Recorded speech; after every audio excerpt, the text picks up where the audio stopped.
반갑습니다. 여러분의 경제 궁금증을 시원하게 해결해 드리는 이코노톡 경제 이야기입니다.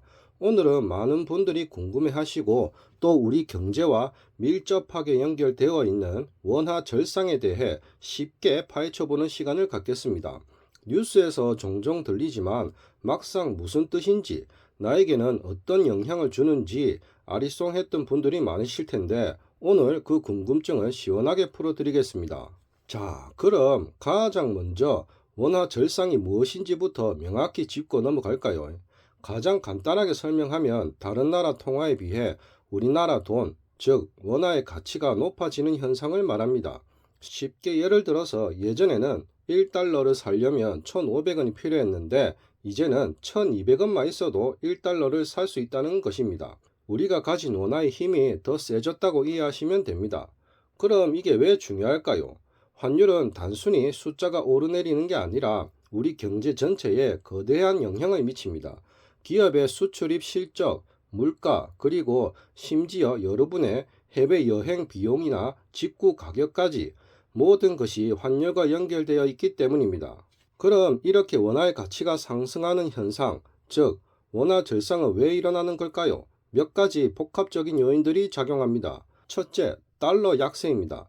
전 세계의 기축통화인 미국 달러의 가치가 전반적으로 약해질 때 상대적으로 원화의 가치가 높아지는 효과가 나타납니다. 미국 경제 회복에 대한 불확실성이 커지거나 국제 유가가 하락하는 등 여러 요인이 복합적으로 작용해 달러의 매력이 떨어지면 이런 현상이 발생할 수 있습니다. 둘째, 국내 경제의 펀더멘탈 개선입니다. 우리나라 경제의 체력이 튼튼해지고 기업들의 수출이 잘 되면서 국제 수지가 개선될 때 원화의 가치는 자연스럽게 상승하게 됩니다. 외국인 투자자들이 와, 한국 경제 정말 좋다, 투자해야겠어 라고 생각하게 되는 거죠. 셋째, 외국인 투자 자금의 유입 증가입니다. 우리나라 경제가 매력적이라고 판단한 외국인 투자자들이 국내 주식이나 채권을 사기 위해 원화를 대량으로 매수하기 시작하면 원화에 대한 수요가 급증하면서 그 가치가 올라갑니다. 이 외에도 정부나 중앙은행의 통화정책, 국제정치 상황 등 다양한 요인들이 복합적으로 환율 변동에 영향을 미칩니다. 자, 이제 가장 궁금하실 부분이죠. 원화 절상이 우리 경제에, 우리의 삶에 어떤 영향을 미칠까요? 당연히 좋은 점도 있고 아쉬운 점도 있습니다. 먼저 긍정적인 영향부터 살펴볼까요? 일단 수입 물가가 싸집니다. 우리 생활에 큰 도움이 되겠죠. 해외에서 물건을 들여올 때 원화의 가치가 높아지니 더 싸게 살 수 있게 됩니다. 기름값, 해외에서 들여오는 원자재 가격, 그리고 우리가 좋아하는 해외 명품이나 수입 식료품 가격까지 전반적으로 낮아질 가능성이 큽니다. 이는 곧 국내 물가 안정에도 긍정적인 영향을 줄 수 있습니다. 또 해외 여행이나 유학 비용이 줄어듭니다. 원화의 구매력이 높아지니 똑같은 달러를 환전할 때 필요한 원화가 줄어듭니다. 해외여행 계획 중이시거나 자녀를 유학 보낼 계획이 있다면 환율이 떨어질 때가 좋은 기회가 될 수 있겠죠. 그리고 마지막으로 외채 상환 부담이 감소합니다.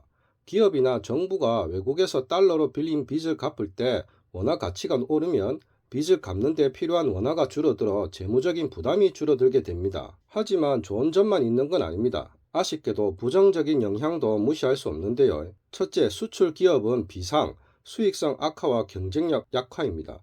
이게 가장 큰 문제 중 하나입니다. 우리 제품이 해외 시장에서 상대적으로 비싸지게 됩니다. 예를 들어 100달러짜리 스마트폰을 팔았는데 원화 가치가 오르면 예전보다 원화로 환전되는 돈이 줄어들어서 기업의 이익이 줄어들 수 있습니다. 특히 자동차, 반도체, 화학 등 수출 비중이 높은 우리나라 주요 산업들은 직접적인 타격을 받게 됩니다. 둘째, 기업의 수출 경쟁력이 약화됩니다. 가격이 비싸지면 해외 시장에서 우리 제품이 덜 팔릴 수 있고 이는 곧 수출 기업의 생산량 감소, 고용 불안 등으로 이어질 수 있습니다. 우리나라 경제의 상당 부분을 수출이 차지하고 있기 때문에 이는 결코 가볍게 볼 문제가 아닙니다. 셋째, 외국인 투자 자금 이탈 우려도 있습니다.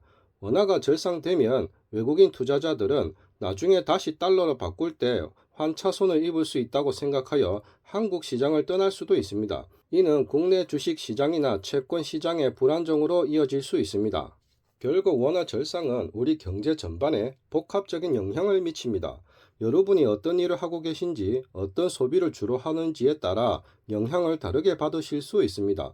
수출 기업에 다니시거나 관련된 분들은 걱정이 많으실 수 있고요. 반대로 해외여행이나 수입품 구매를 자주 하시는 분들에게는 오히려 이득이 될 수도 있습니다. 환율은 예측하기 매우 어렵고 단 하나의 요인으로 움직이는 것도 아닙니다. 그렇기 때문에 정부와 중앙은행은 환율의 급격한 변동을 막고 시장을 안정화하기 위해 다양한 정책적 노력을 기울입니다. 기업들 역시 환율 변동에 따른 리스크를 줄이기 위해 해칭과 같은 전략을 사용하기도 합니다. 자, 오늘 원화 절상에 대해 궁금증이 조금은 풀리셨나요? 환율은 언제나 변동하는 경제의 중요한 지표인 만큼 꾸준히 관심을 갖는 것이 중요합니다. 단순히 숫자가 아니라 우리 삶과 밀접하게 연결되어 있다는 것을 기억해 주시면 좋겠습니다. 오늘 내용이 유익하셨다면 구독과 좋아요, 알림 설정을 꼭 부탁드리겠습니다. 다음번에도 더 유익하고 재미있는 경제 이야기로 찾아뵙겠습니다. 시청해 주셔서 감사합니다.